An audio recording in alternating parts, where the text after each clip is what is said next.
Hello' everyone, আজি মই এইটো ভিডিঅ'ত তোমালোকৰ বাবে দশমমান শ্ৰেণীৰ ছ'চিয়েল ছায়েন্সৰ ইতিহাসৰ প্ৰথম চেপ্টাৰৰ পৰা কেইটামান MCQ লৈ আহিছোঁ।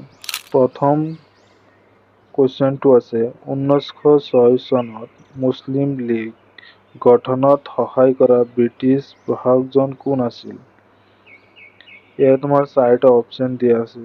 ইয়াৰে ভিতৰত উত্তৰটো হ'ব A নম্বৰ লৰ্ড মিণ্টো। ইয়াৰ পিছত আমি যাম তাৰ পৰৱৰ্তী কুৱেশ্যনলৈ। কাৰ কাৰ্যকালত বংগ বিভাজন আঁচনিখন কাৰ্যকৰী কৰা হৈছিল? এইটো উত্তৰটো হ'ব D নম্বৰ লৰ্ড কাৰ্জন। তাৰে পিছৰ কুৱেশ্যনটো আছে চিপাহী বিদ্ৰোহ কোন চনত সংঘটিত হৈছিল? এইটো হ'ব তোমালোকৰ A নম্বৰ 1857 চনত। তাৰ পিছৰ কুৱেশ্যনটো আছে কোন চনত ব্ৰিটিছে নিয়ন্ত্ৰণকাৰী আইন প্ৰণয়ন কৰিছিল? ইয়াৰে শুদ্ধ উত্তৰটো হ'ব A নম্বৰ 1773 চনত।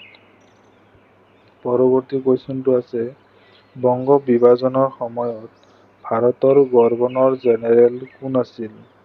এইটোৰ শুদ্ধ উত্তৰটো হ'ব A নম্বৰ লৰ্ড কাৰ্জন।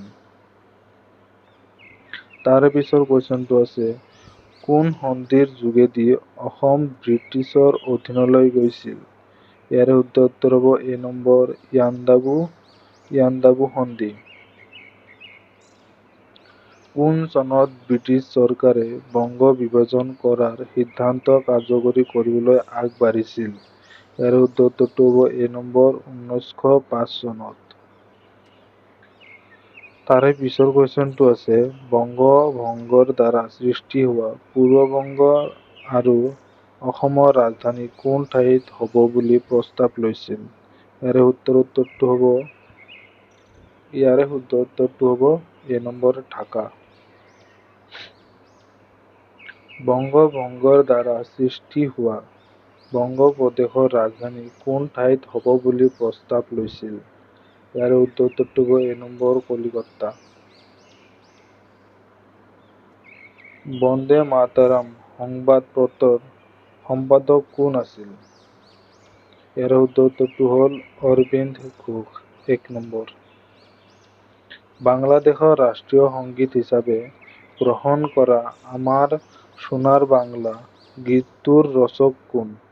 ইয়াৰ শুদ্ধ উত্তৰটো হ'ব A number Rabindranath Thakur. The dawn নামৰ পত্ৰিকাখনৰ সম্পাদক কোন আছিল? ইয়াৰ শুদ্ধ উত্তৰটো হ'ল A নম্বৰ সতীশ চন্দ্ৰ মুখোপাধ্যায়। স্বদেশী আন্দোলনৰ সময়ছোৱাত কিমানখন মাধ্যমিক জাতীয় বিদ্যালয় গঢ়ি উঠিছিল? ইয়াৰ উত্তৰটো হ'ব B নম্বৰ 62 খন। কোনজনা ব্যক্তিৰ সাহায্যত বেংগল টেকনিকেল ইনষ্টিটিউট গঢ়ি উঠিছিল? এইটোৰ শুদ্ধ উত্তৰ হ'ব D নম্বৰ তাৰকানাথ পালিত। আৰু তাৰ পিছৰ কুৱেশ্যনটো আছে ভগিনী নিবেদিতাৰ প্ৰকৃত নাম আছিল? এইটো তোমাৰ শুদ্ধ উত্তৰ হ'ব D number Margaret Elizabeth Noble. Muslim League কোন চনত গঠন কৰা হৈছিল? এইটো তোমালোকৰ শুদ্ধ উত্তৰ হ'ল D নম্বৰ। ইয়াতে তোমালোকৰ অপশ্যনবোৰ উল্টাকে দিয়া আছে, তোমালোকে এইবোৰ ভালদৰে চাই ল'বা। ইয়াৰ শুদ্ধ উত্তৰটো হ'ব D নম্বৰ 1906 চনত। কোনজন ব্যক্তিয়ে পোনপ্ৰথমে ব্ৰিটিছ পদত নাইটহুড উপাধি ত্যাগ কৰিছিল? ইয়াৰ শুদ্ধ উত্তৰটো হ'ল D নম্বৰ গোপাল কৃষ্ণ গোখলে। আজিৰ ভিডিঅ'টোত এইখিনিয়ে।